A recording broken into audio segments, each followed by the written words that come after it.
Thank you. We will reconvene. We appreciate your indulgence, and we appreciate all of you who are in the audience here this evening with face coverings. We would also like to remind you that we have been in recess and at the transportation facility reviewing and viewing some of the modifications that have been made to that facility. There will be a presentation related to the transportation facility here momentarily. As stated earlier, this is Tuesday, December the 1st, 2020. We are at a work study session, and we will convene a brief board business meeting following the work study. We are at item 1, and actually we are at item 2, work study, and calling that portion of the meeting together, we have 3 presentations. Item 3 indicates that we will do 3.01, Transportation and Transportation Department.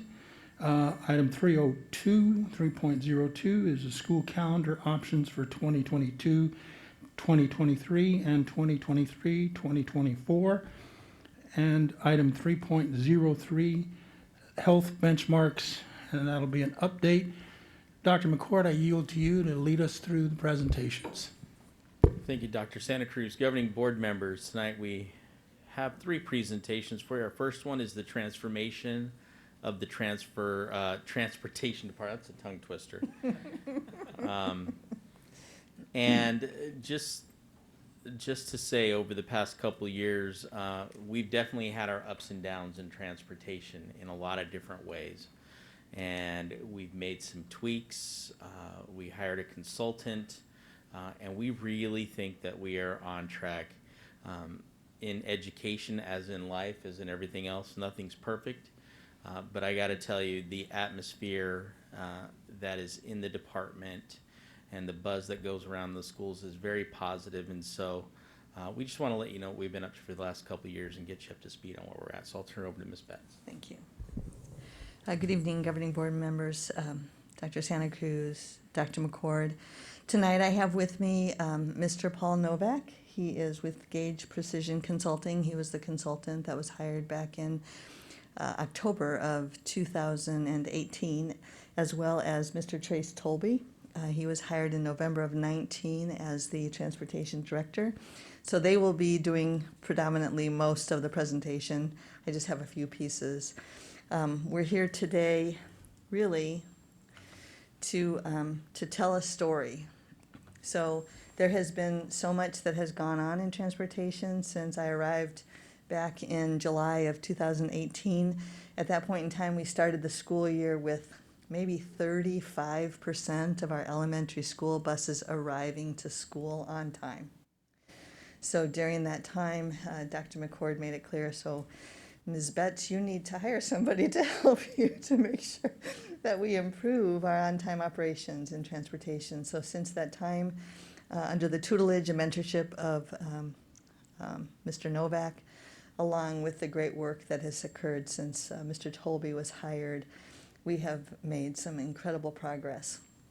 So without further ado, I'm going to hand this over to Mr. Paul Novak from Gage Consulting. Mr. Novak, welcome back. Mr. Tolby, thank you for your hospitality earlier. And we are looking forward to hearing your presentation.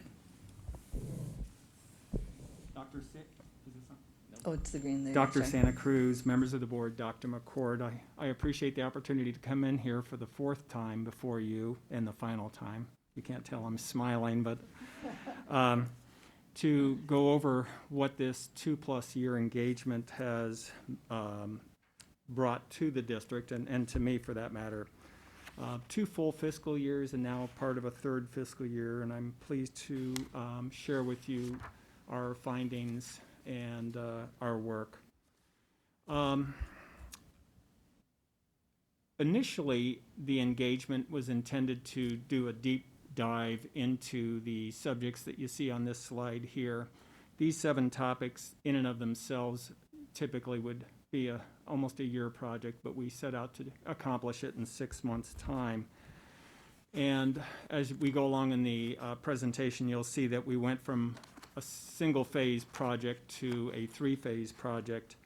But as we got to item number 4, bell times, it was clear to me that we would never be successful unless we did something about the bell times that were not, they did not comport to running an efficient operation and providing exceptional customer service to the schools and the families. So we kind of changed our scope of work at that point and worked pretty aggressively to assemble a steering committee, for a lack of better terms, of stakeholders to look at the bell times, look at the configuration and the geographics of the district, and come up with bell times that were not only acceptable to the families and the schools for instruction, for athletics, and myriad other areas, but also that would provide the ability for transportation to be successful with on-time delivery of students, with shorter ride times for students, and so forth and so on. As we were working on the bell times, we came back to the board, I think March 5th, 2019, with some proposals, as you'll recall, and I'll show you the bell time option that you subsequently selected and was effective the 2019-2020 school year. While we were working on the bell times, we went back to the other 6 items that were on the initial engagement and began to dig pretty aggressively and deeply into the culture in the transportation department, the spending in the transportation department, the posture of the fleet, and so forth and so on. And we found quite a few items, and I won't go through this list, but it starts with some morale issues throughout the ranks, rank and file, all the way through the leadership structure. Communications was an issue, which, as we all know, communications either make an organization successful, good communications, or it will destroy an organization. The bell times, 14 separate instructional bell times existed in the district at that time. And overtime was kind of on a free fall, if you will, in that department. So some of the actions that we took, we did a survey, and I think I came back and reported back to you. We did a survey and had a 62% response rate, and we took the information that the staff had provided through that survey response, and we began to make recommendations to transform the culture with the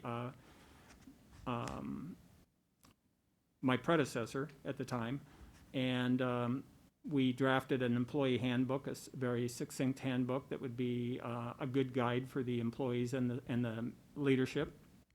Instituted wristband programs to ensure every kindergartner got off at the correct stop, and just did a whole assortment of recommendations to the incumbent leadership at the time.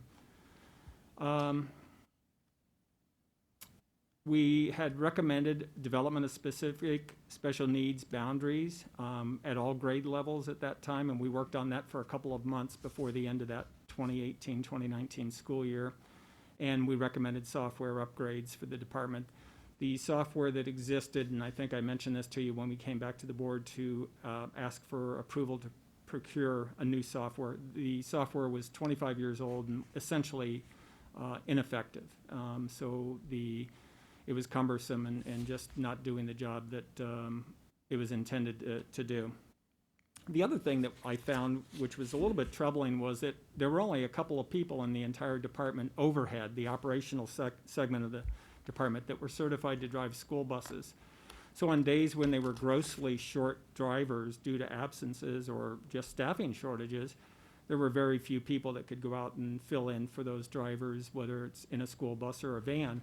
And you'll see in our some of the steps that we took was that we changed job descriptions to ensure that practically anyone in the office could jump on a school bus and transport students, because there's no excuse for not picking students up ever.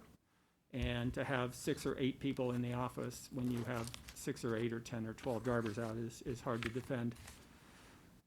This was the bell time recommendation that we came forward. We came forward with a few options, and you selected this one, and I think it's been pretty problem-free. It aligned all the high school dismissals, instructional bell and dismissal bells together, elementary and then junior high, and hopefully it's benefited somewhat for the athletics, for professional development, and some of the other categories. It certainly has created an environment where we're more efficient. Ms. Betts mentioned that we were fortunate to have 35% of elementary buses on time picking up kids every day, to over 95% almost immediately. So this in and of itself, the change that this caused in the customer service delivery to the schools and to the families was immeasurable.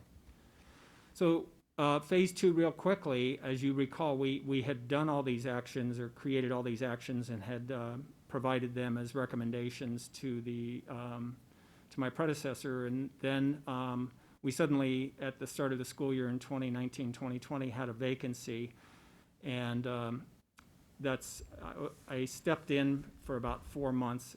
Thought it was 4 years, but it was just 4 months.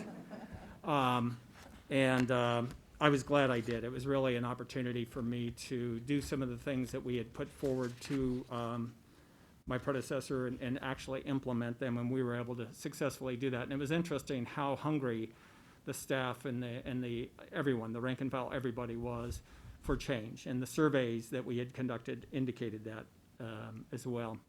So we made some significant operational changes. We opened the line of communications. We cleaned up the offices, not so they look like they do today, but we made them at least conducive to work in. We eliminated all overtime. Overtime, I think, just had crept in over time, and it became kind of a right, and there was no accountability for it at the department level, and no prior authorization, and it wasn't being used for emergency purposes. So that alone, we felt like that one step saves us in the neighborhood of about $300,000 a year.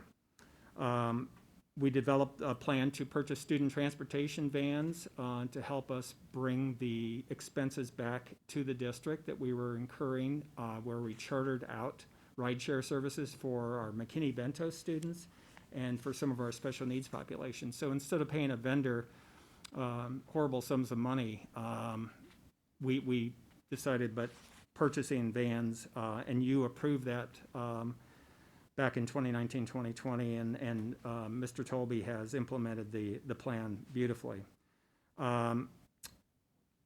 We reconciled ADE reports, which had been done incorrectly at the department level, and there's quite a few other items on here, but I want to skip ahead and just keep going. The training program that we found was something that was very concerning. There were shortcuts being taken, and they were not in compliance with state laws and rulemaking. So almost immediately, again, the folk that were charged with doing the training were eager to get back on track and to make amends, so to speak. The training program they have now, they've gone from unsatisfactory program to one that's just exceptional. We talked about organization. I think that's probably my office. I don't know. Or my former office, I don't know. But we went from scenes like this to what you saw earlier tonight, which just, you are how your environment tells you are. So this lends to a very professional environment all the way through. Communications were a problem. We built these cubby holes and message boards, which you saw throughout the building there, which has been very helpful. Effective communications in a department of 200 people is very difficult when they all work different shifts, and it's very hard to get everyone together collectively. And you saw some electronic boards that I haven't seen yet that Mr. Tolby managed to get installed, and it looked like they're going to be very functional, very good. Then there was a project, phase 3, real quickly. I'm going to back up on the November 11th. November 12th was Mr. Tolby's first day as the director, and I finally breathed on that day when he came in. And we had come back to the board to request purchase of routing software, and it's more complex than just routing. And the vendor had told us it would be, typically it's an 18-month implementation and training for a district like Gilbert Public Schools. It could be done in 12 months. And so by having a full-time project manager here, we were able to do it in 6 months. It was unprecedented. The vendor said they've never implemented this complex system, and there's multiple modules to it in 6 months' time. And we did that under the impression we were going to be back in school after spring break of 2019, and that we'd have 3 months to run it parallel with the old system just to make sure it was functional. So we really fast-tracked it and got it done rapidly. So again, after Mr. Tolby took over, we went into phase 3 and we implemented the Versatrans routing and planning software. There's an electronic rollout sheet, which we'll show you a visual of real quickly. There's an arrival board, which is something that the schools use to track where their buses are and what their estimated time of arrival is. Trip Tracker is a new field trip software program, and it integrates beautifully with the routing and planning software, and it integrates very well with Infinite Visions. Is that what it's called? With Visions, so the billing is seamless and transparent. And then also a new fleet maintenance management software program. The mapping system as part of the routing and planning, I'm just going to show you briefly here. This shows you the Desert Ridge High School general ed routes in the morning. And what's interesting is you'll notice there's 5 buses down in the Meridian area down there. And that area has over half of the fleet out of Desert Ridge High School down in that area, and we expect that it's going to actually continue to grow as new developments occur down there and in the Eastmark area. This is the fully integrated GPS, and Trace, Mr. Tolby will be able to talk to some of these things too. I wanted to indicate or let you know that the parents will have an app called MyStop that will show the location of their child's bus morning and afternoon, so they'll be able to track their students' locations. This is the school arrival board. It shows, in this case, Greenfield Elementary. It shows them what the due-in time for their buses are in the morning and the afternoon in real time. And this is the electronic rollout sheet. Mr. Tolby has really gotten these systems up and running. He gets all the credit for this, but this tells their operations center, it's ground traffic control. They can tell in real time where every driver is, where every bus is, has it started, is it moving, is it rolling out of the yard, is it late? So they don't have to wait until a parent calls to determine that, one of their buses is running late. Before I turn it over to Mr. Tolby, I just want to say something real quickly. I came in here and I've been doing this for 25 years, and I will say you've assembled the most competent staff in your transportation department that I've ever encountered, and I would be honored to lead a team like that. I would hire any one of them. I'm not going to, but I would hire any one of them, seriously, and I say that candidly, to come work for me. You have put together, I think you've gone from one extreme to the other extreme. I'll just leave it at that. But Mr. Tolby, fortunately, was hired to replace me, and he has vast experience in owning businesses, in fleet, in school bus sales, and a whole host of things. In his college degree, he had never worked in a public school district directly, though. And I'll tell you, in 12 months' time, he's gotten up to speed and then some. So you've got a great director in Mr. Tolby, and I'm sure he'll be around for 15 years or more. So you have nothing to worry about. I'll turn it over to Mr. Tolby. Thank you very much. How do I follow that? I'm not sure how to follow that, but good evening again. Like Paul said, my experience more fleet, and so I'm going to start with that area. And you were able to see, and Paul didn't know it, but you were able to see the electronic rollout screen in there in my office, and the on-screen, stuff like that. So the fleet, when I first came in, of course, with my fleet background, this is where I focused on first because it was my comfort zone. And what I found was the fleet, we were 148 PMs past due just on the buses, which is horrible. When you think about it, that's where you catch things. That's where you see the little things that go wrong that turn into big things. So they're now current. The shop's done a great job. DPS inspection, we had a really rough DPS inspection last year. We had 54% of our buses have issues. I was not happy when they wrote Dr. McCord a letter and told him about that, But we've been working really hard. One of the things that we've done since then is we've established a internal inspection team of a few select drivers that go out and inspect buses on a regular basis, just as the DPS would inspect them. So next time when they come, we're ready. We're absolutely ready. The other thing that we've done is the shop mechanic leadership. We've changed the structure of that. Before, when we had Power Base and Gilbert Base, we had 2 shop foremen, 2 lead mechanics. We had mechanics and assistant mechanics. And we've changed that shop structure to the fleet supervisor, who you met earlier, Van. And then we've got a shop foreman and technician 1s and technician 2s.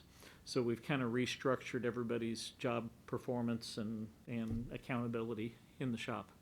And with the fleet supervisor, we'll be able to get a lot more actual data and analytics from the fleet. And we'll know how much a bus cost us, we'll know how much per mile, and we'll know when's the right time to get rid of a bus and when to keep it, and things like that. So we'll be able to have the data, we'll make good decisions.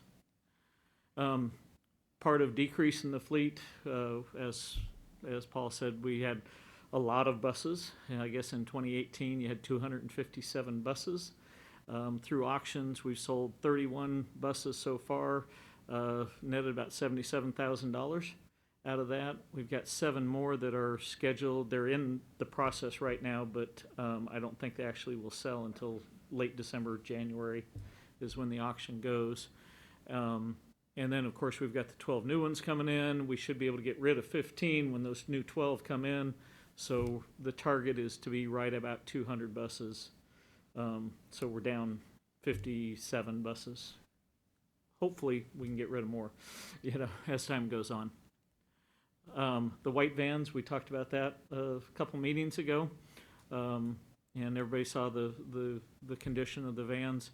The big thing about the vans is hiring van drivers are a lot easier than hiring bus drivers. There's less training, there's less responsibility, there's less hoops that you have to jump through.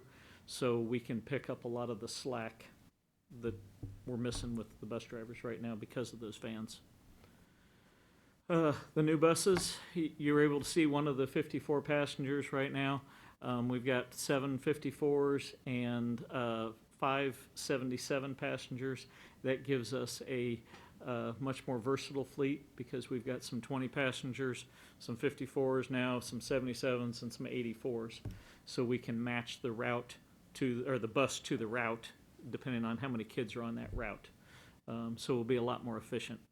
With the newer buses, obviously, just like the new cars, technology has increased.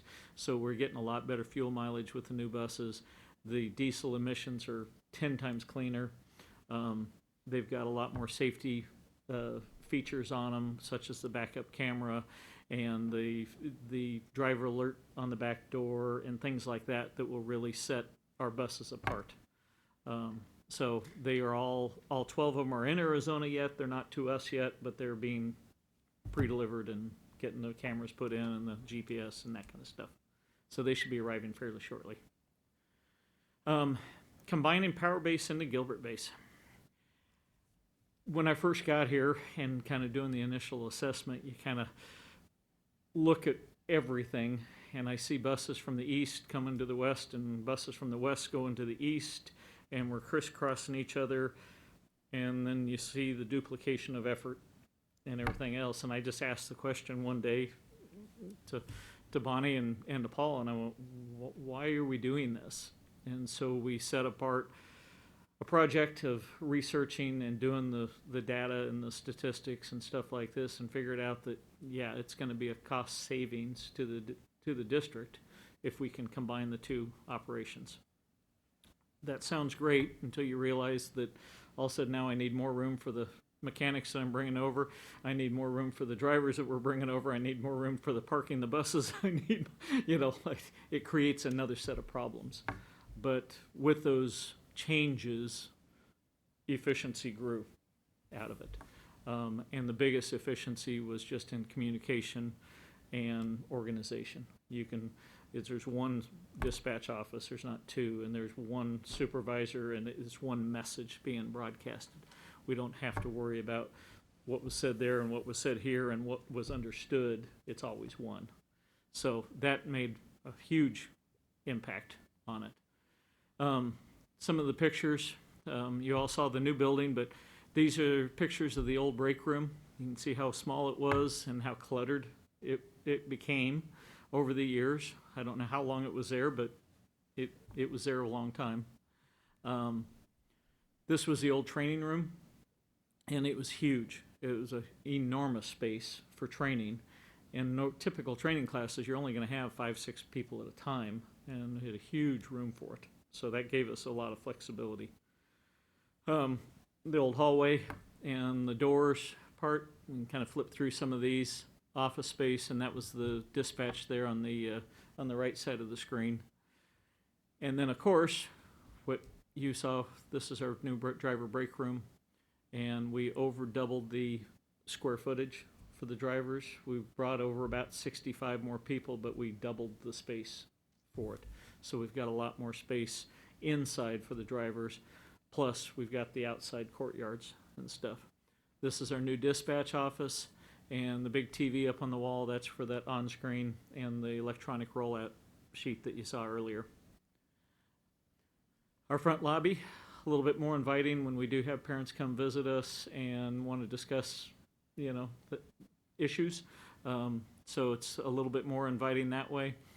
This is our routing office, where we take all those kids that get enrolled and the special needs kids, and we have to figure out what what bus, what time, what schedule, what driver, that kind of stuff. So the outside of the building, it looks a lot different now. The outside was not fenced in. It was just kind of rock and a couple of dying trees that were been there for a long time.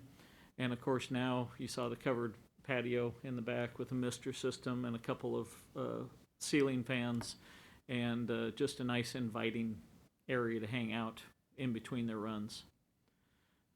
This is the other side of the building. There again, not covered courtyard, but still a courtyard. The shop was a huge improvement. The shop was just in direct sunlight before. Now we put a shade structure over the one side of it.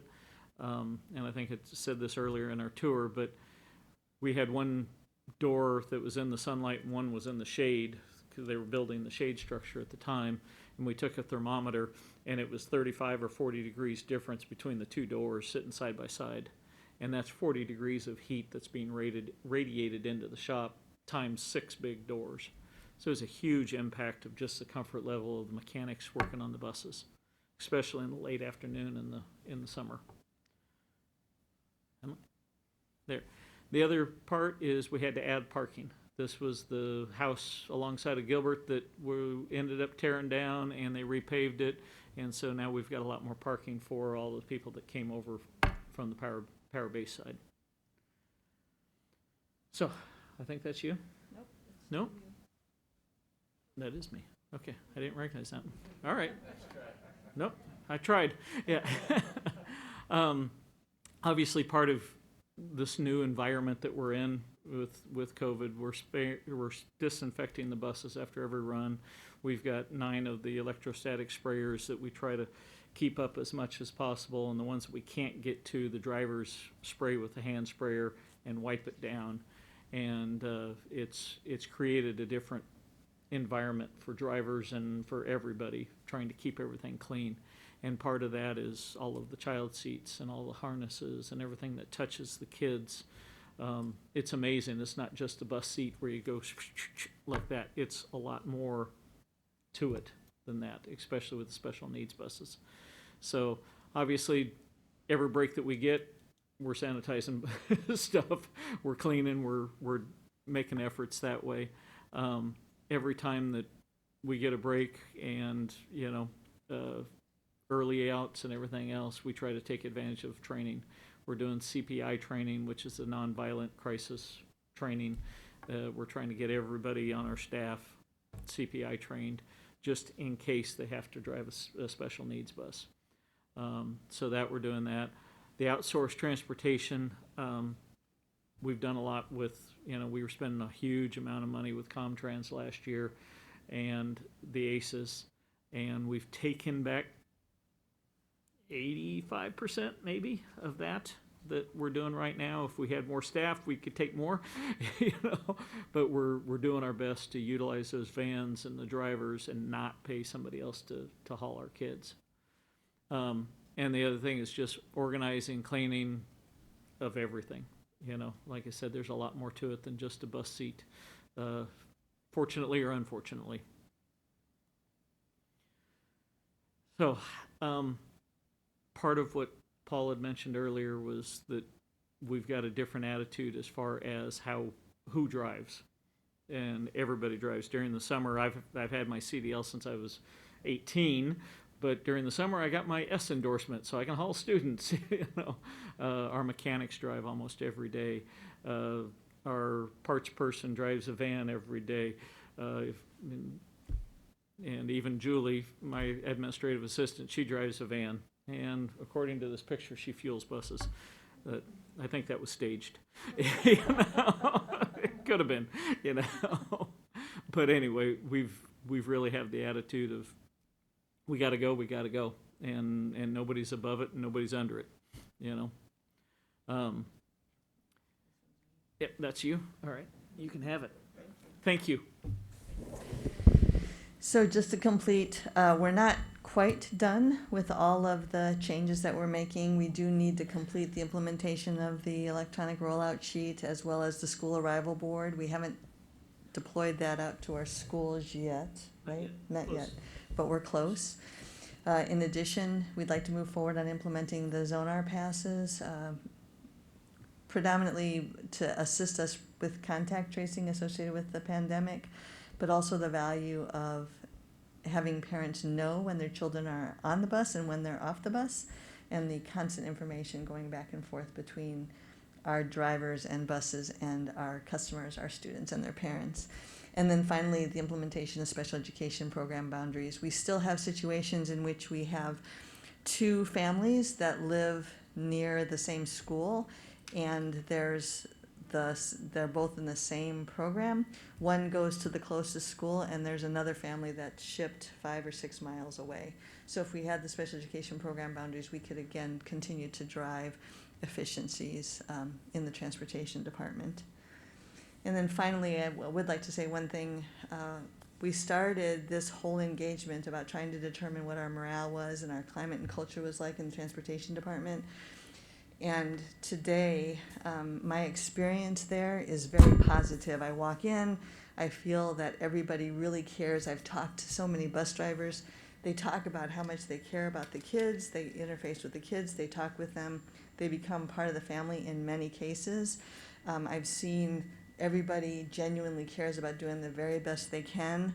And when I walk in the dispatch office, you'll have to come some morning and see what happens in there.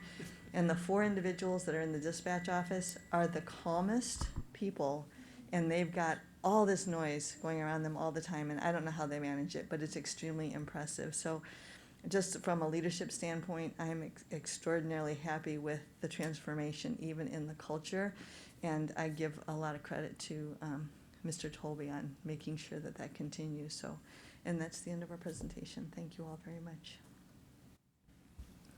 Ms. Betts, I recall when we embarked on this journey and what the impetus was for us to take a strong and hard look at our transportation effort in the district. And you were deep in the thick of it, along with Dr. McCord and many others on the administrative team. And then we came upon the expertise of Paul Novak, and he introduced us to Trace Tolby through that screening process, and his expertise and guidance through where you have taken us as a team is incredible and remarkable. And at least as one board member, I would like to express my sincere thanks to Mr. Novak for evaluating and taking a look at our needs as a district and helping us structure a plan that is on its way to being an exceptional model plan, I think, for transportation and school districts around the state. And Mr. Tolby, you have picked up the reins and done an incredible job in just getting things moving forward and sustaining that effort. So at least from one board member to all of you and the entire transportation team, thank you for all you have done. Board members? I would like to echo that also. Mr. Tolby, I don't usually talk about how long I've been in the district, but I just wanted to give you a little piece of advice. When I started here many years ago, our superintendent drove the bus. Hey, don't think that wasn't an option about a year and a half ago. We did talk about that, did we not? Yes. Other board members? Go ahead, Mr. Carr. I would echo what's been said. You know, I will simply put it this way. Miss Betts knows that one of my neighbors was one of the loudest voices an academic year ago and I'm probably going to get a text from him momentarily because he usually watches the board meetings, but letting us know of his dissatisfaction with our performance, and he was right. I mean, we let down a lot of parents in that performance, as Mr. Novak highlighted and so on. And just about 3 weeks ago, he commented to me, says, we haven't had a bus late one time this entire year, and was very complimentary of what we've done. So I would just use that anecdotally to support all of the data that's been presented tonight, and it's nice. I don't think I've received a single email about buses this year. Yeah, knock on wood, right? Unlike last year, it seemed like we were overwhelmed. So thank you for the turnaround. We know it was a lot of hard work, and we appreciate all of that work by all three of you, but everybody else in the transportation department that made that possible. Ms. Wood? Thank you, Dr. Santa Cruz. I wanted to add my thanks as well. I was thinking as we watched this presentation that I was thankful that we had the capital funds to allow us to create a single space to make things more efficient and effective. I'm glad that we've had a bond from our taxpayers that we've been able to efficiently use to update our fleet and have buses that work and be able to make those changes that help make our buses efficiently. And then, of course, none of that would matter if we didn't have the people in place, you know, and who have come in and really helped, who have had the vision. And especially, I just appreciate the leadership. I appreciate each of the bus drivers, the van drivers, the mechanics, everybody who comes each day to really just pitch in and do whatever it has to happen to get our kids to school in the safest manner they can, to get them home safely, and to let our teachers do their job, you know, of teaching our kids. And it just has felt like a whole different feeling that you're there to get the job done and not find ways to not get the job done. So I could just appreciate it so much, each of the employees. I can't say enough how much we appreciate all of you and the work that's gone into it, and the tremendous things that we've seen just and just they should be expected, that we get the buses there on time, that they come home on time generally, and we communicate if there's a reason not. And even in this difficult year of 2020, you've done amazing things, so I just appreciate it. So thank you, and thanks for the update. It was great to see all the work that's been put into it. Thank you. Dr. McCord? I would just like to add, I remember meeting or seeing Mr. Novak at a ASBA dinner out at Apache Junction School District. And here's this guy talking about transportation, and he did it very eloquently, and I'm like, this guy knows nothing about transportation. There's no way he knows what he's talking about. And but it sounded really good. And then, lo and behold, we're having a few issues, and I'm like, this is when I had talked about it. I'm like, hey, maybe we need to get the ball rolling. And it was good. And I think in a district of our size, it was time to be able to roll up the sleeves and look at some things differently. And so thank you to Paul for coming in and helping out and giving us some directions. Thank you to Trace for taking over the reins and keeping us going in the right direction. And Bonnie must have told me 100 times, I know nothing about transportation. And but now she knows everything. So congratulations to all of you. Thank you for all the hard work, and to all of our drivers, to all of our monitors, to our mechanics, to all of our staff over there. It's been a great year, and that's because of the effort that they give. So thank you. Thank you, Dr. McCord. I think you just got your CDL too, didn't you, Ms. Betts? Oh.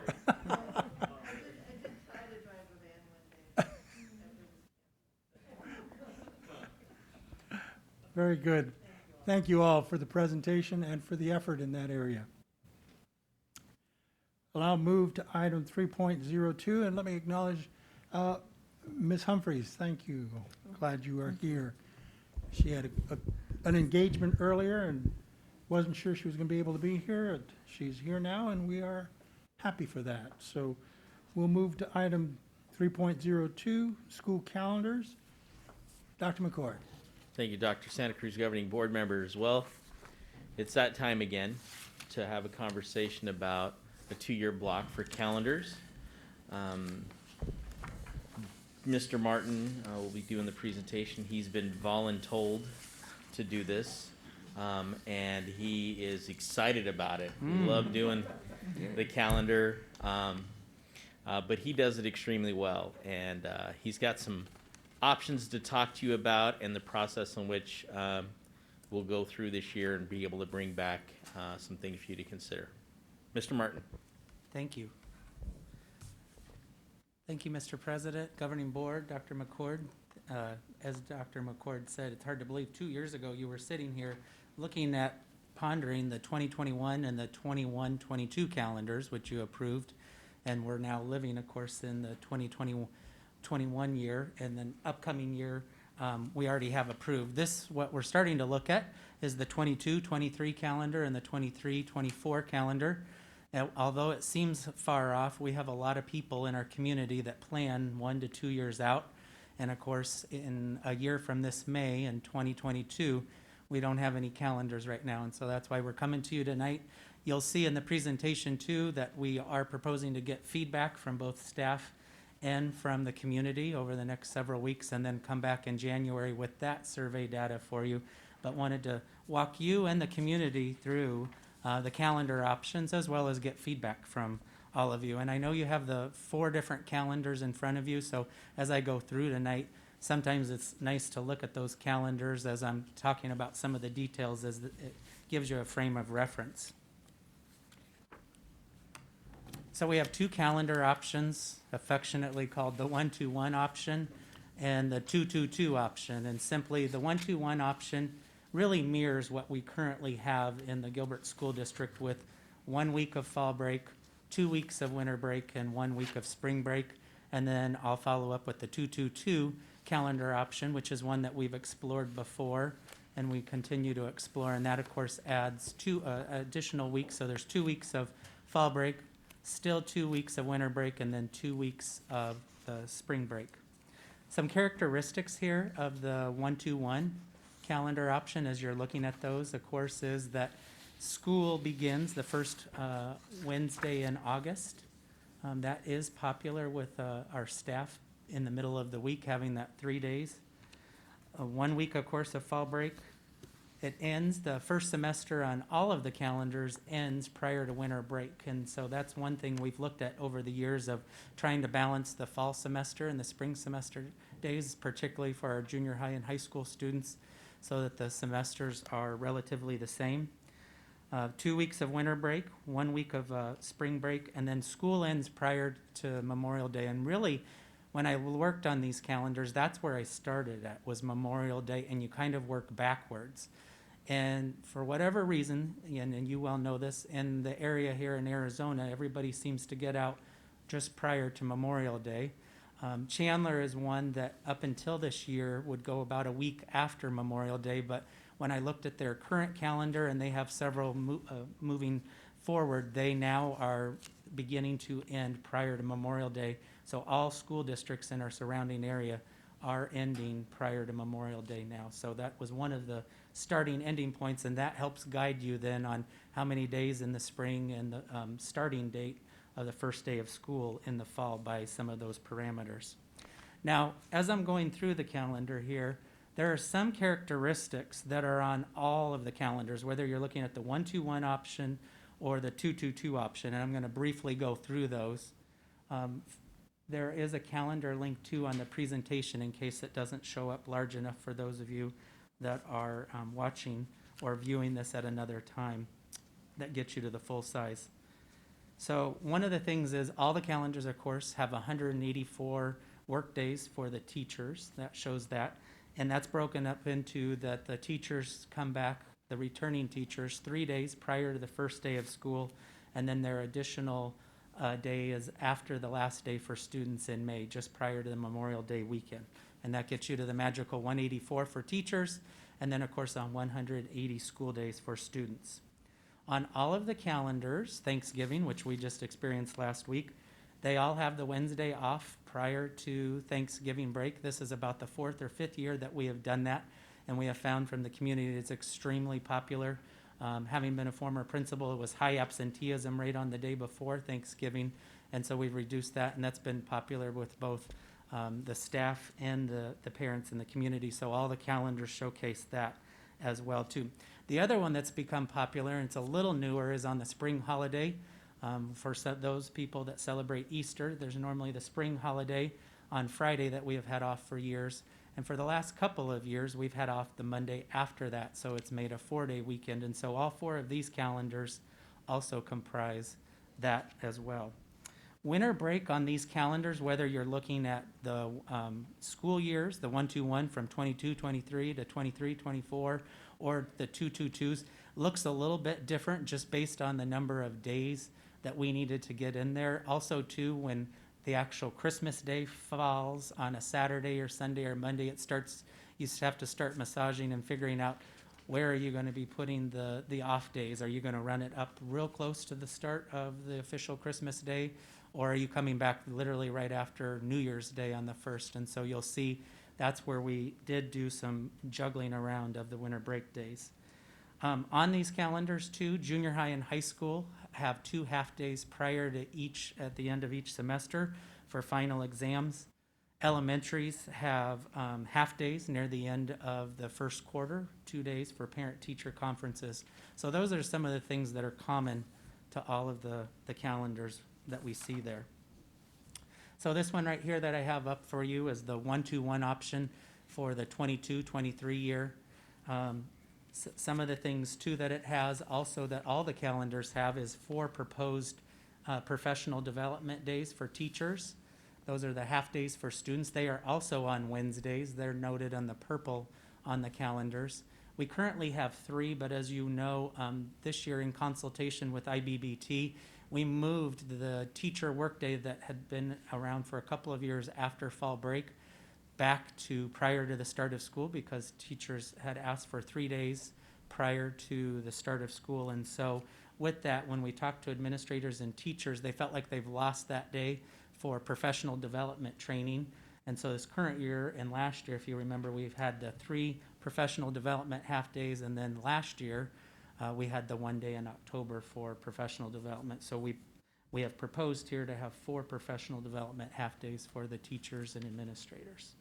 All the Wednesdays, all the remaining Wednesdays are 1 hour early release days because, as you well know, we have PLC data teams at each of our campuses in the departments and grade levels. The next calendar is very similar. It's just the 23-24 school year. Of course, things shift a bit because of the dates, but all of those things that I have talked about, these 2 calendars really do look virtually the same in terms of what we experience right now in this current year and next year as well. on the 23-24. And so then we move to that 2-2-2 option, which we've talked about now in Gilbert for several years. And the main big difference is that school, having another week of fall break and another week of spring break, school does have to begin earlier. And in this option, we have it starting the 3rd or 4th week in July, depending upon the school year. I won't go through all of those details that I have, but of course it still ends prior to Memorial Day. And when we look at those calendars, some of the things are, though, that it would start on a Monday in these, and that's partly because we felt like we could squeeze out 2 or 3 of those days because we had to find 10 school days to add from the fall break and the spring break. But we also are very cognizant that the sooner you start in July, the more pushback you get from community members. And so we were able to get start at basically 7 school days or 9 calendar days earlier than the proposed 1-2-1 versions, and then somewhere throughout the school year, pick up those 3 remaining days and still get out of school on the same Thursday just prior to Memorial Day here. And there's the 23-24. Like I did say too, the winter break looks a little different each year in all these calendars, just to get the 180 days in. Also at the bottom of each calendar, it does tell you how the fall and the spring semesters are broken up. We of course get them as close to 90 as possible. Some of them are right on, some of them are 92 and 88, but they are closer than actually some of the calendars that we have experienced the last few years in terms of equal days prior to winter break and the fall semester and the same number of days after winter break. Here are some details or things that are unique to the 2-2-2. It's still 180 school days, of course. Shortens that summer by about 1.5 weeks with what we have proposed here instead of 2 weeks. Some of the things that we look at, students could be less likely to incur summer learning loss. There is that shorter amount of time in the regression. And so also too, there could be remediation that happens during those fall and spring breaks. When we talk to some of our surrounding districts that currently are on the 2-2-2 model, they use that first week of fall or spring break to bring in students such as the Title I program or other activities for students to do during that first week. And then it still gives both the staff that decides to work and make some extra money during those breaks and the students still a week off in the fall and spring by having that second week off. Some things to point out, sports is governed by the AAIA, so it doesn't really matter on the breaks in terms of things so much. I mean, it happens even on our fall breaks right now, but that is something to look at, that there would be more weeks during the fall and spring breaks on a 2-2-2 where we would technically be off from school, but yet sporting events and athletics would still be going on. This does give additional time for family vacations throughout this year. And when you really look at calendars, it's really in the eye of the beholder. Every family and person is unique on how they look at calendars, but this does give the opportunity for longer vacations during fall and spring break, and it still gives about 8 weeks in the summer. Some things to point out too, there is childcare costs, which are the same. It's just scheduled differently throughout the year because, of course, you're still looking at the same number of school days and the same number of days off. It's just that they're spread out more on the 2-2-2. Another factor to look at on the 2-2-2 option is we are starting in July, which we all know here in Arizona, with the heat combined with the humidity. The heat index is more pervasive in July, August, and early September. And so there is definitely probably would be more chances of having more days, especially at the elementary level, where recess would have to be inside if we were to move to a 2-2 option. Although I will say it differs greatly from year to year. This year, being our unique year, of course, we didn't have any days because we were in virtual and hybrid mode during those hot days. We would have had several heat index days and no recess days inside this year. But last year, when I went back, we only had 3 when we started on August 2nd or 3rd. And so it does vary, of course, from year to year. Always good to look at what surrounding districts are doing. And so right here, it gives you a list of what districts currently around us are following the 1-2-1 calendar and which districts are following the 2-2-2 calendar. And we know that over the last few years, Higley was the latest one that moved from a 1-2-1 to a 2-2-2. I believe this is their second year in the 2-2-2 model. Also, too, just to let you know, I did look at their calendars and looked at fall breaks and those types of things just to see alignment, because we have staff and students and families that sometimes live and work in different districts. Mesa, Kyrene, Tempe Elementary, and Tempe Union currently are only published out through the 21-22 school year, so I would anticipate that their districts are doing something similar to what we are very soon, at looking at least the 22-23 calendar. On the 2-2-2 calendar, Chandler, interestingly enough, is already published their 23-24 calendar. Higley's actually all the way out to 24-25, so if you go on their website, they've published 3 to 4 years out, and then Queen Creek is published 21-22 on the calendar. So what our proposed next steps are, of course, is to get feedback from you, but we would like to survey the staff and parents. We've worked with Dawn in marketing communications to come up with a draft survey that parents and staff would be able to take in the next few weeks. And then we would like to bring those results back to the governing board and share those with you and the community in January, so that then either in January or in early February, we could get a board to make a decision, so that then we can get those calendars passed and that families and staff can start to make plans. We know some of the occupations, they start to have to look at their occupations and time off over a year ahead, some of them in the aviation industry. So that's all I have for you. What questions or comments on calendars? I know calendars are very personal to everybody. Everybody has a different viewpoint on them. Board members, what's your pleasure? Well, I have a couple questions. So, one of the questions I have is, since we haven't done remediation during the school year before, where would that come from in our budget, and what would the anticipated cost of that be? Well, good question. So one of the areas, of course, is our title budgets, and that, Mrs. Humphreys, we can do a couple of things. If we know well enough ahead, when we make the title budget for that year, we could allocate some more money for the remediation. Or some of the things too is we can look at, they have usually had a 4 to 5 week summer school for the title program, and we might shorten that by a week or two and then add some of that week into that. And then there's other areas, of course, our summer school, typical summer school is tuition based. Some of the other remediation areas, we do have some other title and federal dollars that we could put towards that. We just haven't in the past because we don't have those 2 weeks off, but we could choose as a district to reallocate some of those funds if we wanted to. Okay, I appreciate that answer. Thank you. I just want to tag on to that. So what precludes us from doing remediation during the 1 week and 1 day off that we already have? Good question. Really nothing, although we do know that teachers, just trying to get teachers to have a week off and families and give that's one thing that we've looked at. But you are right, we haven't looked at that in the past, so that is something we could.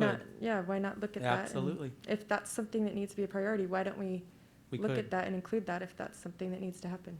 Yep, good point. Other questions, board members? If I remember correctly, when you did the survey, was it 2 years ago? It was. It was about 60-40, correct? So yeah, that was the staff. 60% of the staff were in favor of 222. Our families was like 49 and 51. It was virtually 50-50 on the difference between the two calendars. So I know some of the staff, we were interested to see amongst cabinet if that has changed at all, or if it still is pretty much virtually the same for both groups, both the staff and the parent community. I think I recall it was 52 to 48 for the community, so that's why we continued with the calendar we currently have. It was pretty evenly split, but a little bit more towards our current calendar. Dr. Santa Cruz, I have one other comment. I remember the last time we did it as well, that when we talked to high school principals, particularly, they prefer the second semester have the extra days, where in the 222 you have the second semester with 4 shorter days, which by the time you add in testing, like a Yeah. week of testing, a week of all the things that happen in the second semester, Right. that's another thing to look at and say, that really scrunches that second semester up a lot. And that was why that had been actually specifically programmed in to have a little bit extra, at least to have even, if not a little Right. bit extra in the second semester, so that Yeah. it wasn't, really, it's a lot. Yeah. So, Well, and one reason too is Memorial Day, of course, if we use that as our barometer, like this coming year, I'm looking, this coming May, it's on May 31st. right, So this current year, it allowed us between when we came back from winter break to May 27th, the last day, it allowed us to have 93 days with the 1 week off. If you look on these calendars now, next year, Memorial Day moves back up in another year or two to May 24th or 5th. And so that, if you're using that as your ending point, it does do that on some years, Yeah. make the days well, in the spring a tad specifically shorter. with the 222, I see that. Yep, So, well, absolutely. just another, you Those- had just brought that up, the number of days, so I just had remembered that was one thing we had tried to do, so. Yes. Good memory. Mr. Carr? One thing, I think some of the points that I was gonna ask have been asked, but one thing, can we add to the survey either a choice question or some kind of data as to why parents or faculty? I'm assuming that faculty, as they previously already prefer one calendar, are probably going to be as much that way or more, but understanding why. And I'm trying to prove out, I guess, a little bit or gain insight, because anecdotally, when we visited this 2 years ago, a lot of the feedback I got was families that have a lot of heritage in Arizona were much more open to the 222 calendar. Families who came from out of state who were trying to coordinate summer activities with out of state family tend to lead more towards the 121 with the longer, more flexible summers. And I think it's insightful for us to know who we're affecting and why we're affecting and how strong those feelings are. I think you make a very good point in getting some of that anecdotal reasoning, so we'll definitely add that to the survey.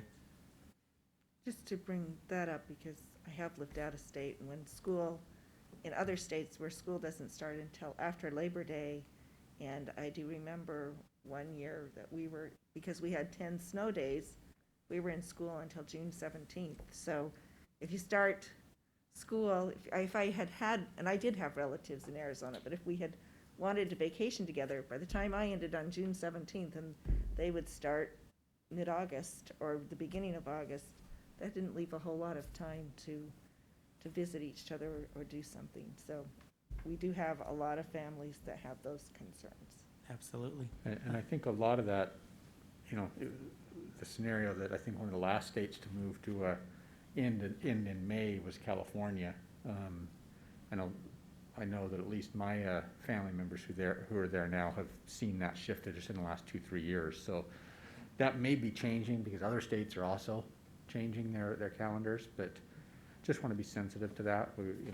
We're not gonna please everybody, especially when you have a 51-49 split. We're not gonna please everybody, but gaining that information so we can make an informed decision and at least know why we're not pleasing people might be helpful. Any additional comments?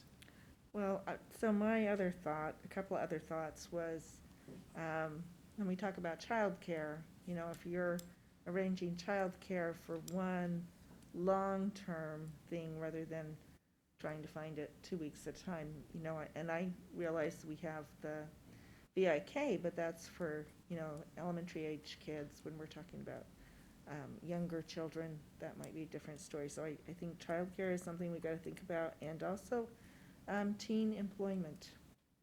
A lot of kids would like to get a summer job. A shorter summer means that they're probably not going to find that job because, employers may not be interested in investing for someone who's only going to be there 8 weeks. So I think that's just another consideration. A few years back, I think it's recovered now, but teen employment was the lowest it had been since like World War II, right after the Great Recession. I think it's getting better. I see more teenagers in the workplace, but, you know, that is a consideration for some of our high school kids who want to, you know, maybe save up some money towards their college tuition or something. Mr. Martin, thank you for your work. I am anxious, as I think most of the board members are, to listen to your report on feedback that you've received related to the calendar options. Dr. McCord. Again, thank you, Mr. Martin. Appreciate all your work. Thank you. Okay, we'll move to item 3.03. Dr. McCord's report on health benchmarks.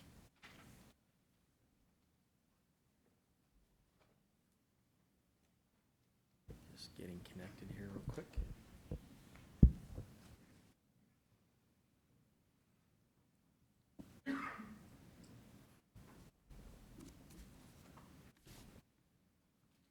Okay, just an update, and definitely room for conversation in this presentation. What I'll go through first is talk to you about the most current data released by Arizona Department of Health Services as well as Maricopa County Health Services.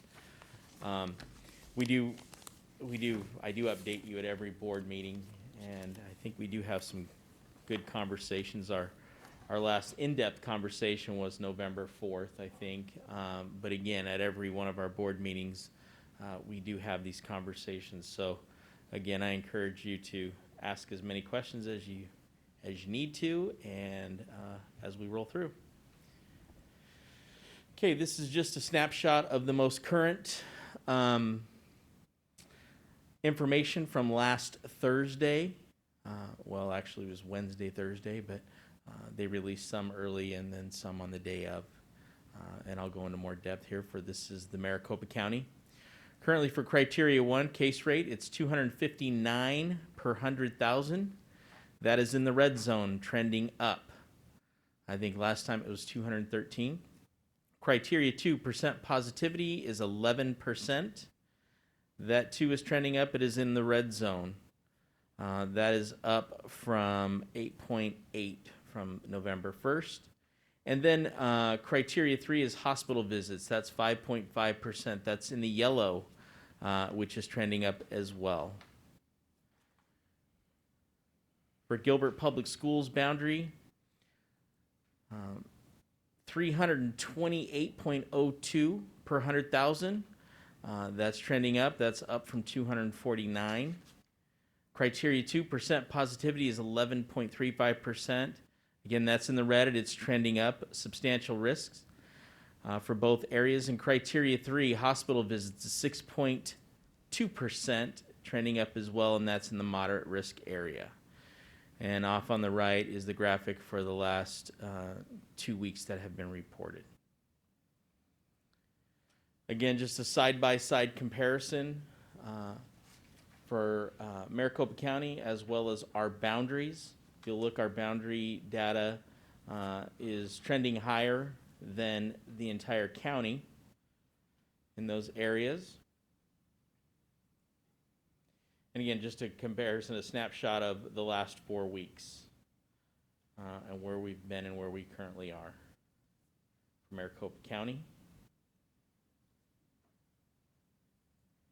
And for the GPS boundaries. What I'd like to talk about a little bit and speak with all of you is over since November 4th, we had like I said, we had a board meeting. There was a motion presented and passed that set some criteria for when individual schools would head into hybrid at the high school, junior high, and elementary level, and some of our special area schools. And then some criteria for when we would head to a hybrid model for the entire district. And then some criteria for when we would have a discussion or even hold a meeting for when we would head to all virtual for our school district. And we have had to place one school in hybrid for 2 weeks. Campo Verde High. That was basically starting the following Monday of our last board, or from the November 4th meeting when this criteria was set. And then here we are today. We have had one of the areas in red for 2 weeks, and then another one for 1 week. And the second to last paragraph, and I'll read it out loud just so everybody has it. Additionally, the entire district will move to hybrid A through L, M through Z model of instruction if 2 out of the 3 guidelines for GPS district boundaries as published by the Maricopa County Department of Health Services show substantial transmission, red, for 2 weeks. Those guidelines show more than 100 cases per 100,000 residents, more than 10% positivity for testing, and more than 10% COVID-like illness at hospitals as substantial transmission, which is red. I anticipate us meeting that criteria this Thursday when the metrics come out from the Department of Health as well as Maricopa County. And so according to that, and sticking true to what the motion was and what was passed, I believe that as a school district we'll be going hybrid starting Monday, December 7th, and that would last through the rest of the semester. And that'll take us up through into finals and into winter break. As the numbers increase, and not just in our county and our district, but in our state, we will have to monitor those over winter break and make some determination before we come back as to what model we'll be in heading into the second semester. I can't tell you what that would look like.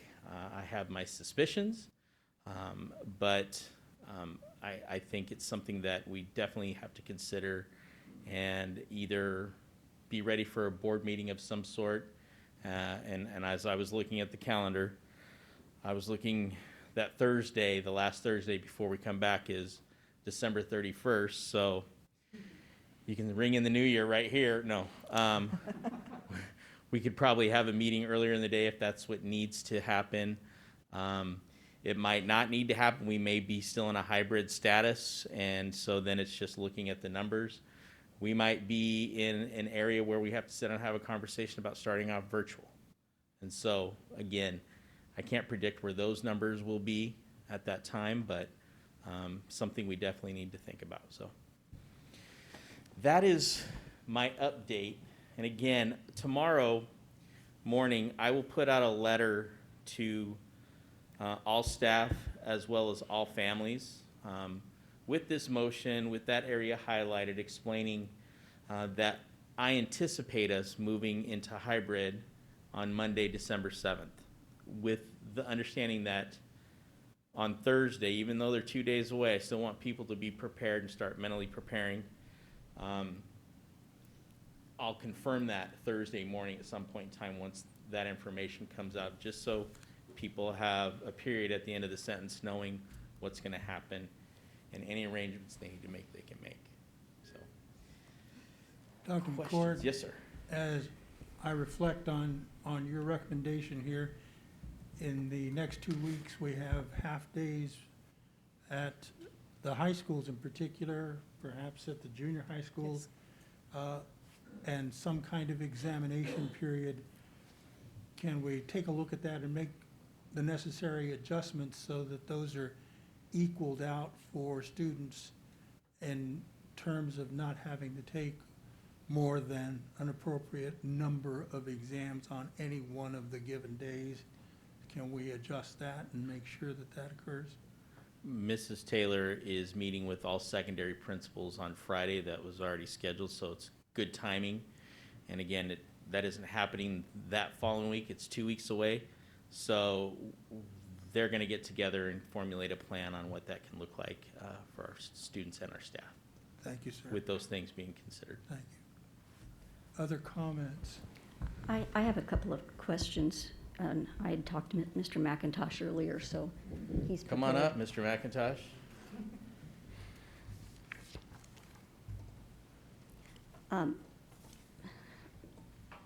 I think that in all the years that I've had to make decisions of any kind, I at least always felt that I had some kind of a background to make the decision, whether it was right, wrong, or indifferent. But this is truly a place that I don't know what the right answer is, and I think, I can speak for a lot of people. My concern, I have many.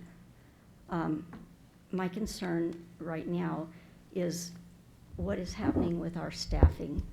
I know that the research is saying that the children, don't usually transmit our COVID-19, but we have a lot of staff, and I'm hearing, and I don't know how true it is, that a lot of schools are, short substitutes, and so they're having to cover, the counselors, PE teachers, whatever. So, a regular school day is not a regular school day with that. Is that happening? And then I was listening sort of to the news today, and apparently Scottsdale just had to close 5 schools because of staffing.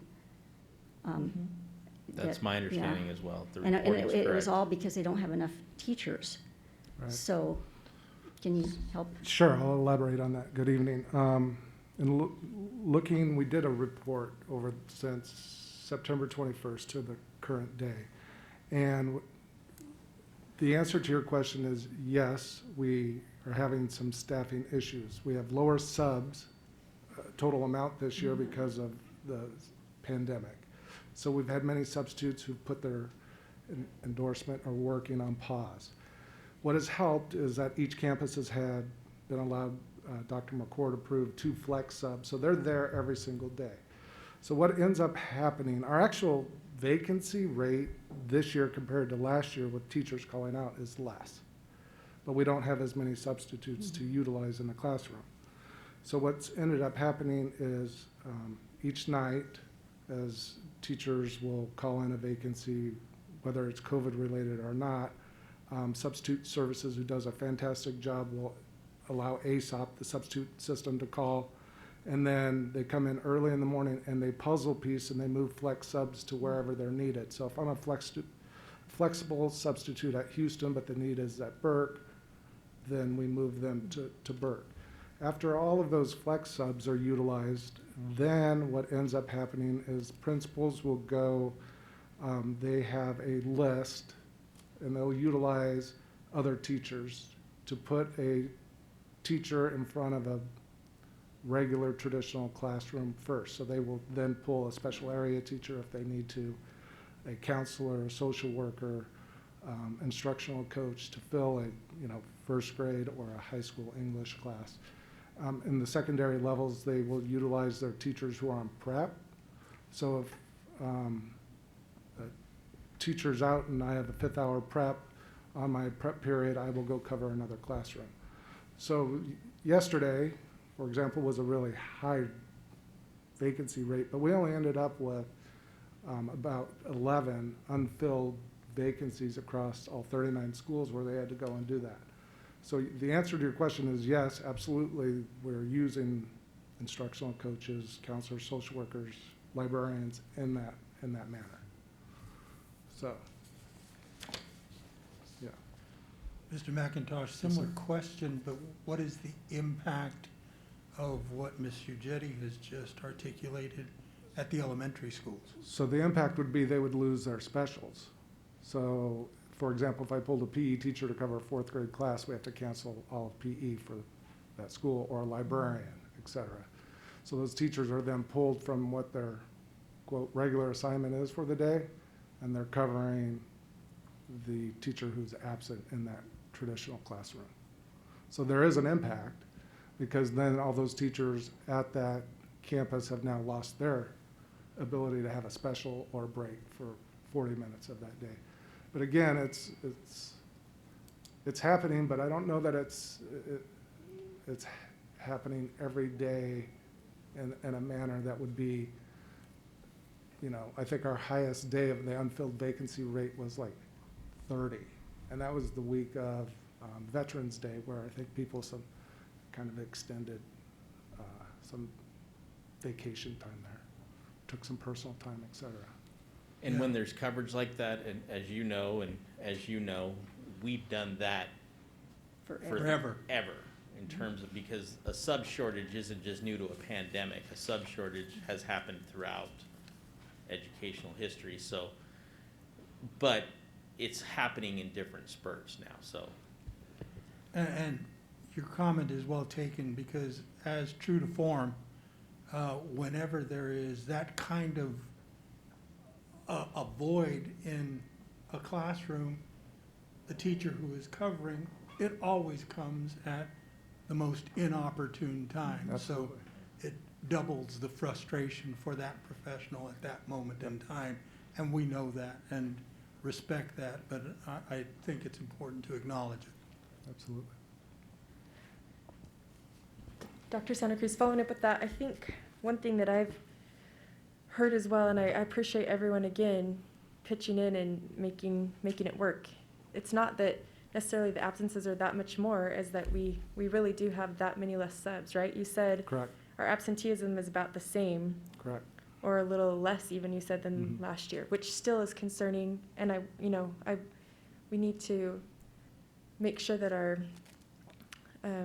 want our staff to be healthy and have that. So, but I've heard also in the past, especially elementary, they would split classes, and Adam just put 10 kids here, 10 kids here, 10 kids here, and I feel like that has really been less this year. So I feel like even more than normal, the specials teachers are being called on to go in, because we're not splitting classes, because we're trying to keep everyone as far apart as possible. And so I think that's also kind of contributed to the calling over the extra teacher, whereas last year, if it was a day, we would just say, well, can we best accommodate this? And we don't have that option anymore, trying to do the best we can. So I would agree with you.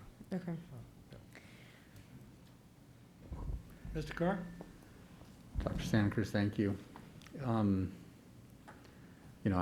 This is a tough discussion, as we've always had, and I know we're not voting to change anything tonight. I just want to recognize the reality. I've said some of this before, as of each of you, but when we made a decision back in July to adopt metrics, we did so blindly, in the sense that we didn't know what those metrics would be. We tried to get out in front and give a concrete answer. Back on November 4th, Ms. Humphreys put together what I believe was a very good proposal based on the updated information that we had at the time, and we tried to find a criteria to do it. A case-by-case basis, and we were hoping we would never face the day that we were doing this district-wide. Based on that motion, we're now there. But then immediately following that motion on November 4th, we had on November 9th a meeting in which our state superintendent called for us to keep schools open and close down, even as we close down other areas of the community. Another school superintendent at that same press conference made the comment, our goal, of course, is to get our kids back, all our kids back to 5 days in-person instruction.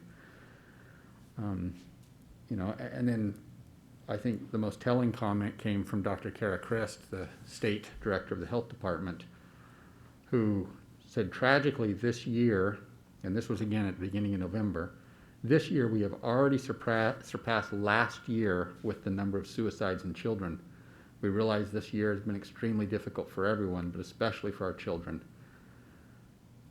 We had the 2 months of typically the highest suicide of November and December left, and we've already surpassed last year. We've had that increase in suicides and mental health issues.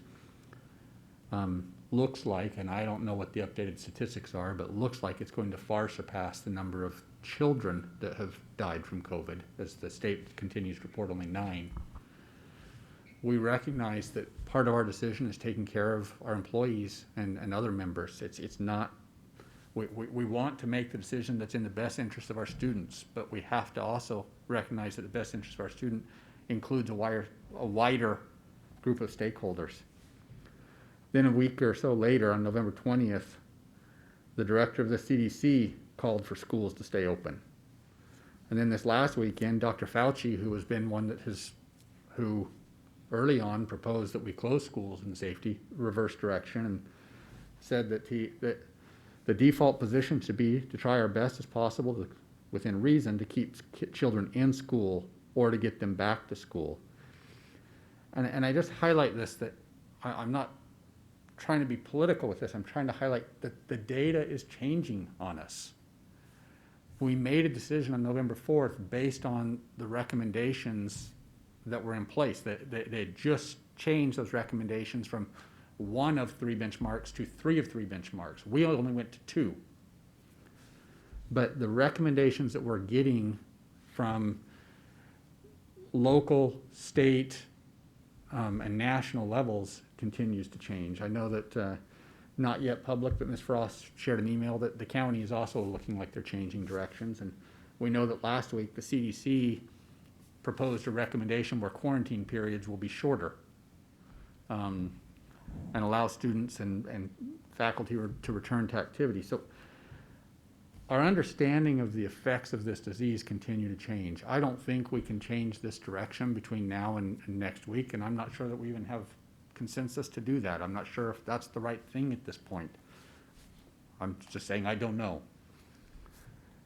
But we also know that they're stating right now that theoretically within the next 2 weeks they'll start giving vaccinations to those who are frontline, and that's, we've been told, going to include teachers within our state and so on. So that option becomes. So I'll go back to what Dr. McCord said.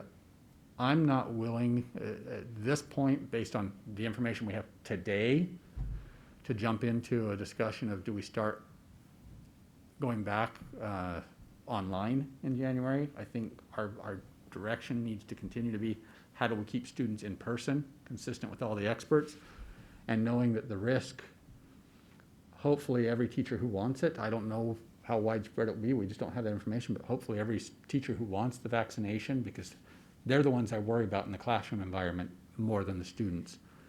If they can have that vaccination, then it changes our whole discussion for January. So I'm just telling you where my mindset is today. I know we're not voting on anything today, but I feel strongly students need to be in the classroom. They need it for their mental health. They need it for their well-being. We need to safeguard the teachers who are at risk. And hopefully the vaccination will take care of that concern. And if they choose not to receive that vaccination, then that becomes their choice versus something that they're being told to do. So not making a proposition wouldn't be appropriate. We don't have anything scheduled, but just sharing my thoughts on it as of right now. And I reserve the right to change that because the information is changing so constantly. I appreciate that, Mr. Card, and as it relates to January, I think I might be right there with you. It's too soon to be predicting January, since we can't even predict tomorrow with this disease. I was reminded of a report that I just saw, a news report, and I believe it was England, where they were doing saliva testing at a particular school, and I believe maybe even Boston was associated in some way. I don't know why that sticks in my head. But the cost for that saliva test was $12 a week. And it was evidently a very simple test, and Ms. Frost probably knows this better than I do. Results were fairly immediate, and then the student was able to enter the classroom at that point. I did a real rough calculation of if that were the case for us, $12 a week, 34,000 students, 36 weeks, ended up something on the order of $18 million to purchase that number of tests for our students in this community. Now, I would stand corrected if someone does better math than I do, and there are many who will do better math than I, that's for sure, but it was significant, the cost. I would love to see us have access to that for our students as they enter the buildings, but the cost seems prohibitive. Do you know anything more about that, Ms. Frost, than I do?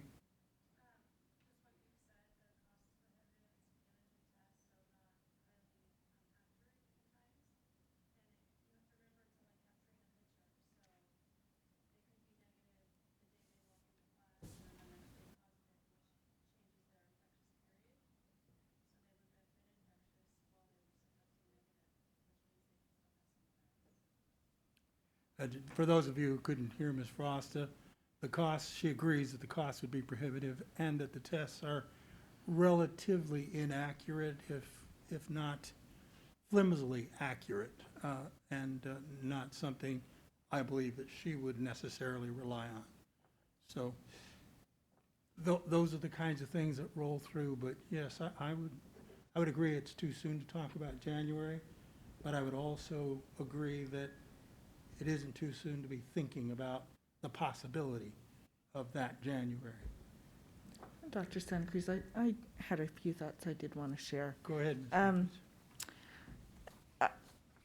Because I read the emails. I do try to read all of them emails, and they're very divided. And I hear very much there are people that are very concerned about their children and their mental health. And there are people who are very concerned about having this spread. And I will say that is one data point we have, that we're not spreading this at school as much as we thought we would. There may be a case or two, but on the whole, we're doing really good with our mitigation strategies. And when I was thinking about this, I mean, we all are in these hot seats, but I would like our community to think, if you have to make this decision, all of the emails I'm reading are, my children need this or my children need that. If you had to make this decision, but not just for yourself, but for the square mile of people that you live in, please think about what people need. This is something for us to get through together. How can we do this together? And how can we think about each other?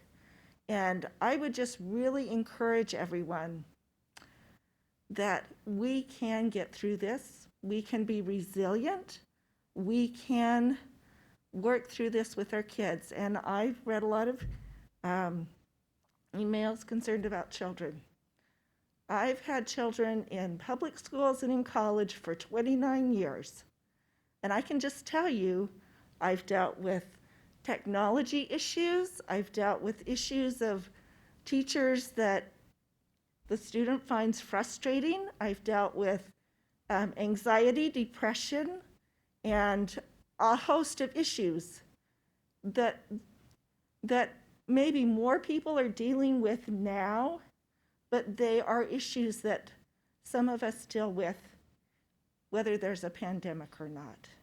And I think the most important thing in helping your kids to get through this is that we have to see this. This is a human catastrophe. We now have more people that have died from the COVID-19 virus, 260,000, than died in the Haiti earthquake or in the Somalia tidal wave. We want to be, sorry, not Somalia, Sumatra, my mistake. We want to be careful, and we want to thread that needle in a way that every one of us can feel supported, can feel that we're doing our best. And I wrote down, this is off of the Arizona Department of Health website, and I want us to understand that I think hybrid is the right choice for these next few weeks. November 23rd, which was Monday before Thanksgiving, we had 5,574 cases reported. June 29th, which was our highest date prior to that, was 5,451 cases. June 30th was 5,314. November 24th, which was the Tuesday before Thanksgiving, was 5,262 cases. So we do have to be cognizant that in our state, we are dealing with a pandemic that, unfortunately, because of lack of state leadership and federal leadership, the only thing we as a school board can do is decide whether to keep our schools open or whether to close them or have hybrid. What we really need is to have action by our governor for a curfew or to provide so that things aren't out of control and that we have those mitigation strategies. And, you know, I have to say, I wouldn't want to be in his shoes right now because I think it's hard for him as well, because we have businesses who are concerned. We have people who need to work. It's hard to deal with all of these issues. But as far as our decision as a community, there are strategies, there are coping strategies for our kids. And I understand how hard it is when you see your child struggle. I understand how hard it is when you see a child who is changing because of depression. And there's medication, there's counseling, but there's you as a parent. And one of the best things you can do is have a positive attitude. Get that child out to go for a walk and get some fresh air. Do some things in your home to help and talk to them about, hey, what's not working? What isn't working and how do we help you? And help them to be able to verbalize their feelings, to be able to share what they're struggling with, and to work on a plan to solve that. In our family, I have a little plaque that says, failure is not an option. And you're not failing until you give up trying. And even then, you just get back on the horse and you keep trying. You just keep working at it. So I think it's really important that I've read all of these emails, but we can't just think about what my family needs. We need to think about everyone in the community. And we need to think about the way that we can address issues so if kids are struggling, that we deal with those issues. I am so grateful that when we had the override, that our voters supported that so we could put mental health counselors in every one of our schools, mental health counselors and social workers.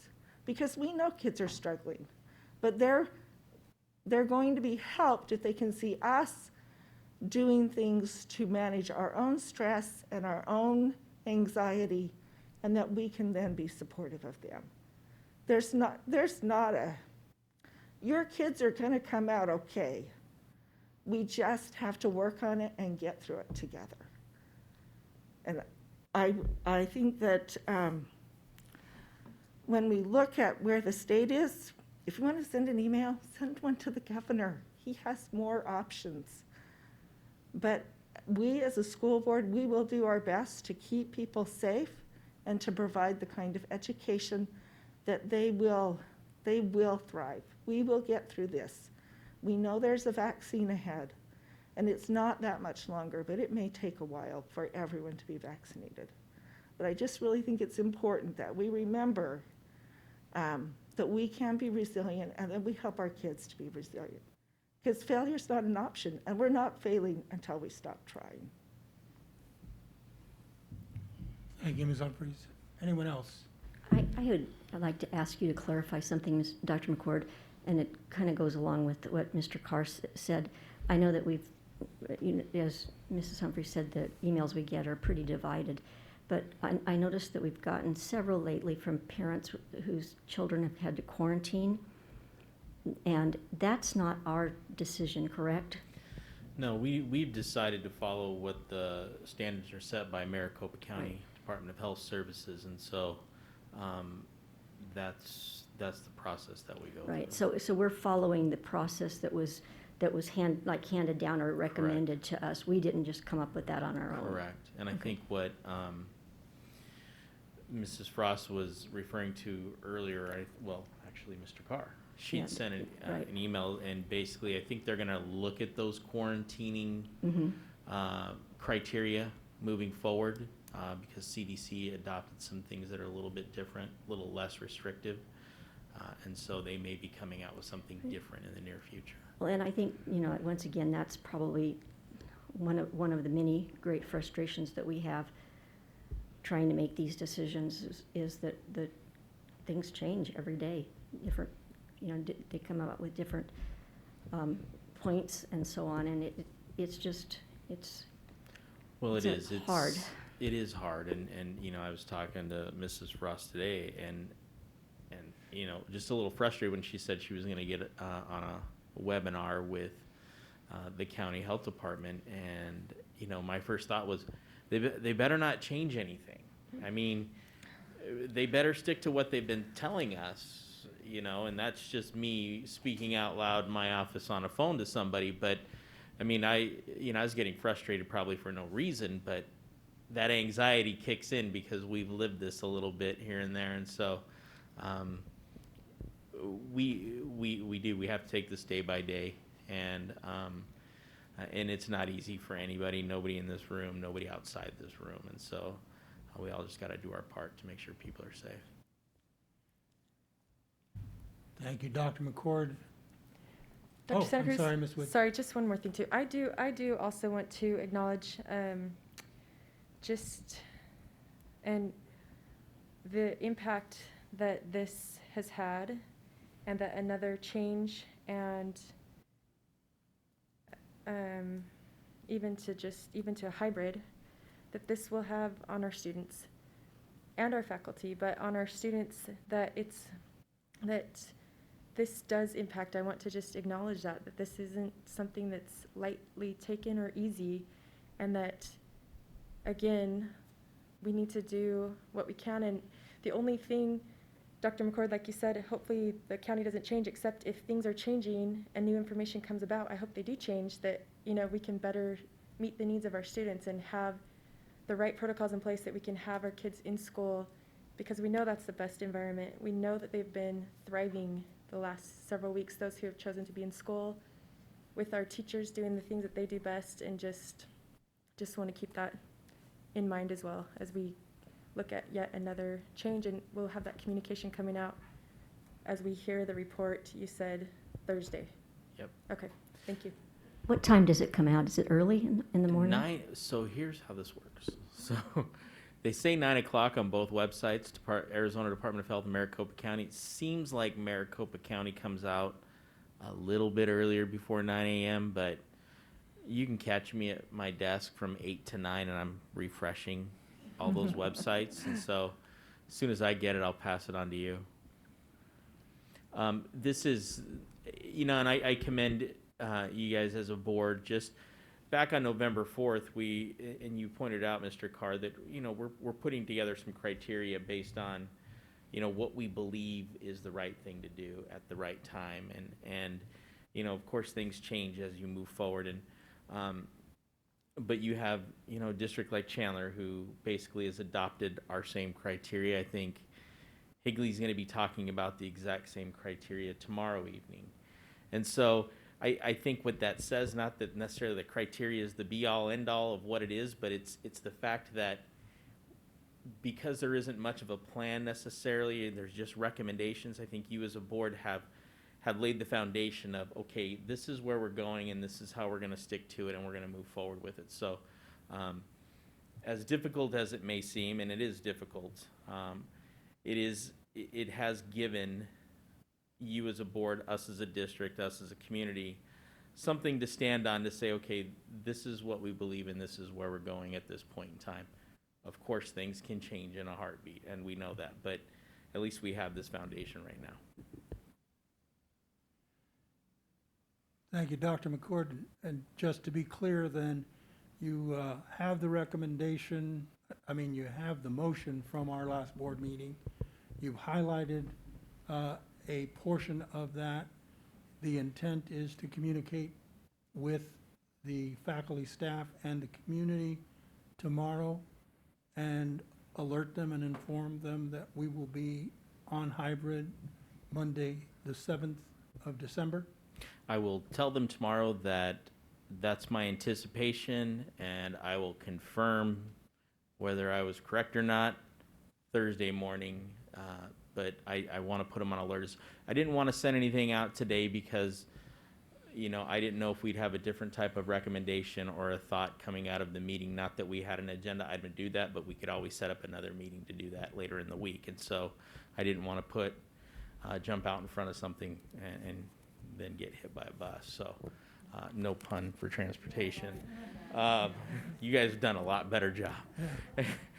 But I just wanted to time it as good as possible. So they'll get 2 communications, one tomorrow and one Thursday. And again, I anticipate that all leading to hybrid starting Monday, December 7th. Based on the guidance you previously have received from this board? Based on the guidance from the governing board and based on the information that comes from Maricopa County.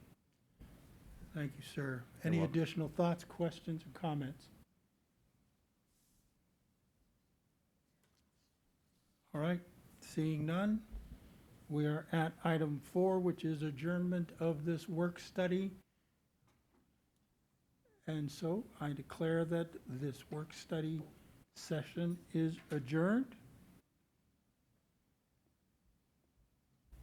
Item 5 is a brief board business meeting. Is there a need or a desire on the part of the board for a break, or should we plow ahead? Plow ahead. With item 5.01, we call the meeting to order. Item 5.02, Ms. Wilson, please call the roll. Dr. Charles Santa Cruz, Here. Miss Laurie Wood, Here. Mr. Reed Carr, Here. Miss Sheila Ujedi, Here. Miss Jill Humphreys. Here. Mr. President, all 4 members are present. You have a quorum. Thank you, Mrs. Wilson. Item 6.01 is the monthly budget report for month ending October 31, 2020. Dr. McCord. Thank you, Dr. Santa Cruz, governing board members. Before you is our monthly budget report for October, ending on the 31st, and we have Ms. Betts here to present that to you.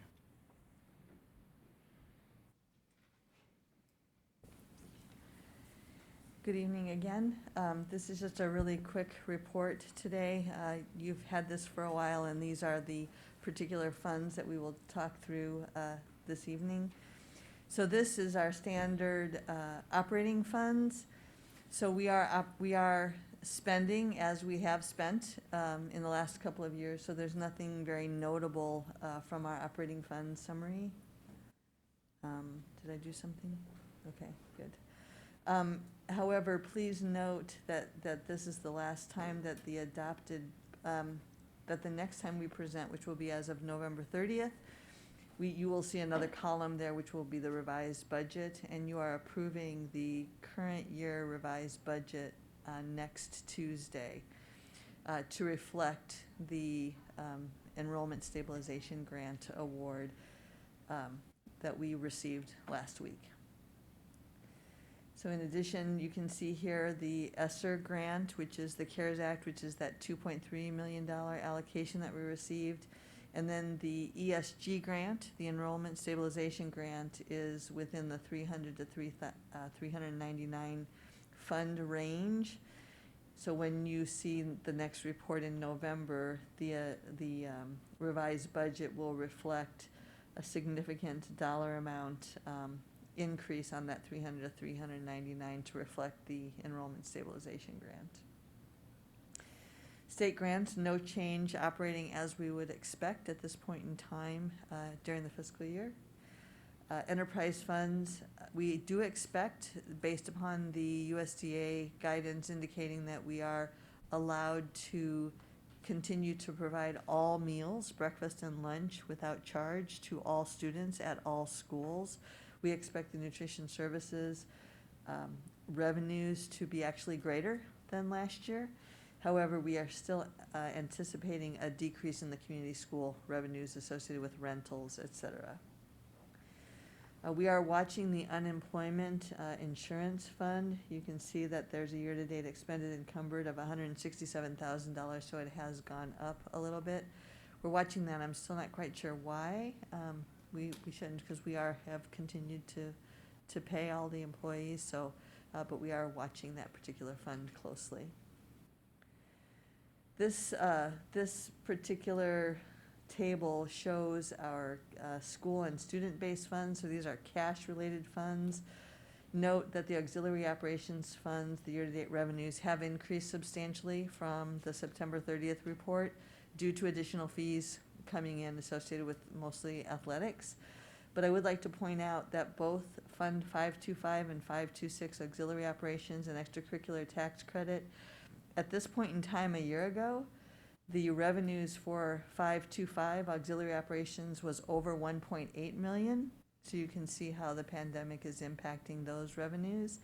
And the tax credit revenues at this point in time a year ago was over $850,000. So you can see how the revenues are definitely substantially decreased over last year. And then these are our bond fund projects. Just the note that the facilities renewal, there's still $1.3 million spent. Next month you will see that totally gone based upon the work that's happening at Canyon Valley, as well as the security entryway work that's being completed at 3 of our high schools. And then you can see that we still have available funds in the Fund 630, which is the most recent November 2018 bond award. No, 2019, sorry.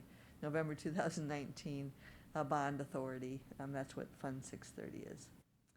And these are just summaries, standard report on the debt service, and that is all I have for this evening.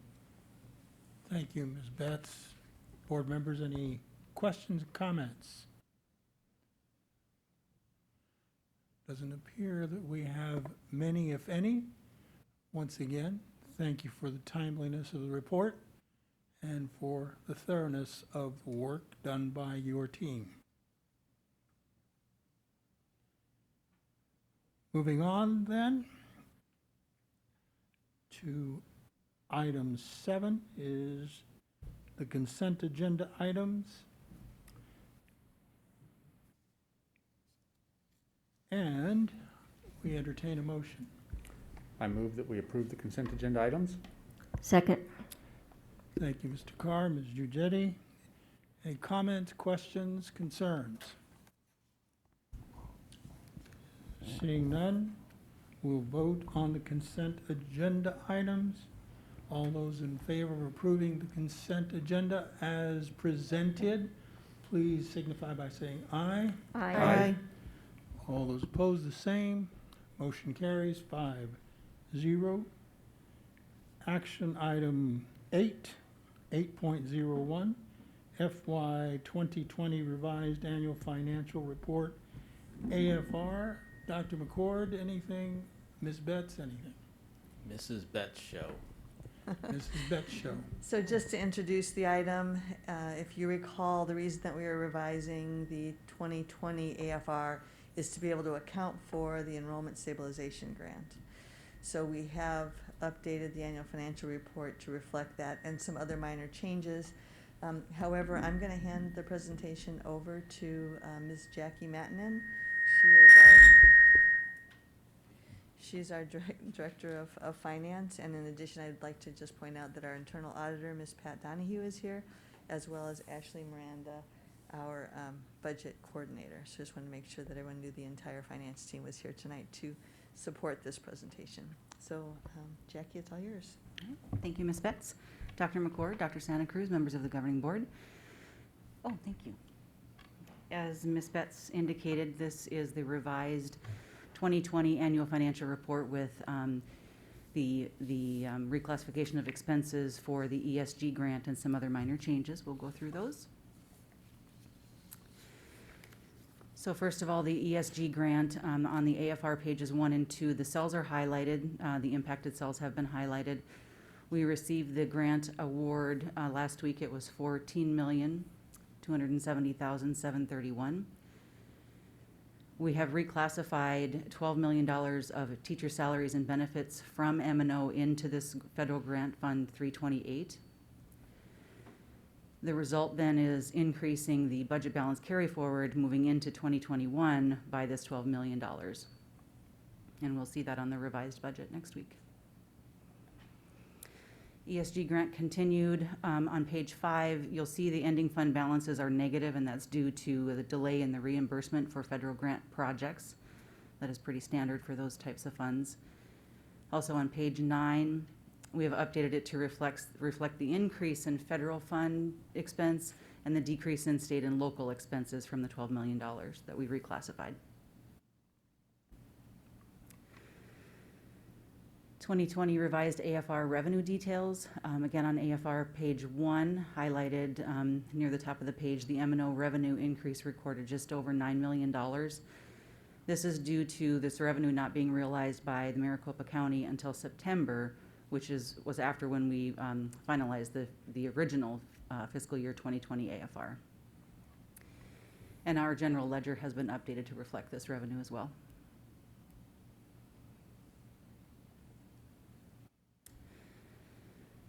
One minor change on the capital asset detail on page 4, the construction in progress correction.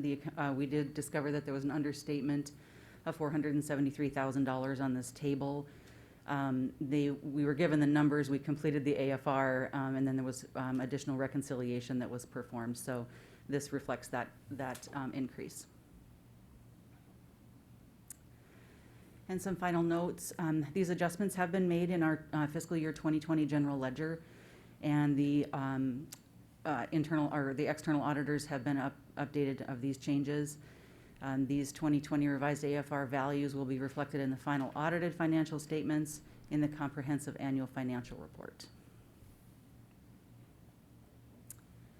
Any questions?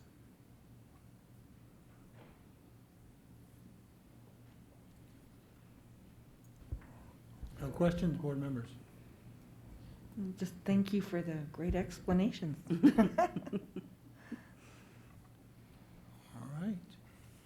Seeing no questions, then we are at item 8.01, and we are ready for a motion.